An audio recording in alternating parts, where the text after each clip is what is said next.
Welcome back to my channel Ishita's Lifestyle. তো আমরা এখন যাচ্ছি একটা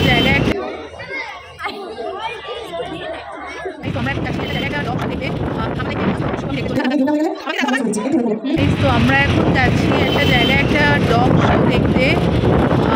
আমার লাইফে ডগ শো আমি দেখতে চলেছি। এর আগে আমি ডগ শো কখনো দেখিনি, তো একটা জায়গা থেকে আমাকে ইনভাইট করা হয়েছে। তো আমি দেখা যাক কেমন লাগে, তোমাদেরকে দেখাবো, সঙ্গে থেকো। তোমরা কখনো কলকাতায় কোনো স্কুলকে দেখেছো এরকম কোনো একটা গ্র্যান্ড ডগ শো অর্গানাইজ করতে? আমি তো অ্যাটলিস্ট দেখিনি। আর কলকাতা ছাড়ো ভারতবর্ষেও কোনো স্কুল এরকমভাবে কোনো ডগ শো বা পেট শো অর্গানাইজ করে কি না আমার জানা নেই। কোন স্কুল এরকম একটা ইনিশিয়েটিভ নিয়েছে সেটা জানতে গেলে দেখতে হবে পুরো ভিডিওটা। ও আর একটা ইনফরমেশন দিয়ে রাখি, এখান থেকে কিন্তু পেট অ্যাডপ্টও করা যায়। এরকম একটা জায়গায় চলে আসতে পারো। এরা প্রত্যেক বছর কিন্তু এই ইভেন্টটা অর্গানাইজ করে।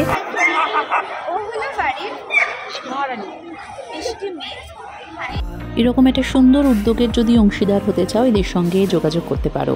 আমার খুব ভালো লেগেছে এইটা দেখে যে একটা স্কুল এরকমভাবে পেট লাভিং নেচারটাকে বাচ্চাদের মধ্যে ইমবাইব করতে চাইছে, বাচ্চাদের মধ্যে দিতে চাইছে, যাতে বাচ্চারা আর একটু বেশি এমপ্যাথেটিক হয়।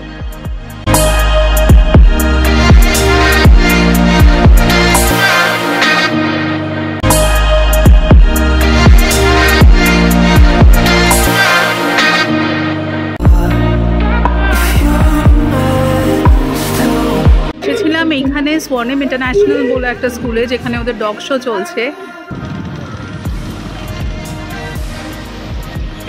দেখালাম তোমাদের কি সুন্দর ডগ শো প্রোগ্রামস মানে ইভেন্টসগুলো চলছে। আমার এটা ফার্স্ট টাইম, তো আমি খুবই এক্সাইটেড ছিলাম। চলো জানিও কেমন লাগলো। Thank you so much.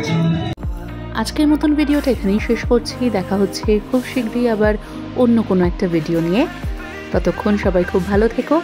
আর ভিডিওটা ভালো লাগলে অবশ্যই একটা লাইক আর একটা সাবস্ক্রাইব করে দিও। আর জানিও তোমরা যদি এরকম কোনো ডগ শো অ্যাটেন্ড করে থাকো সেটার কি অভিজ্ঞতা, কি experience, please please please comment সেকশনে জানিও।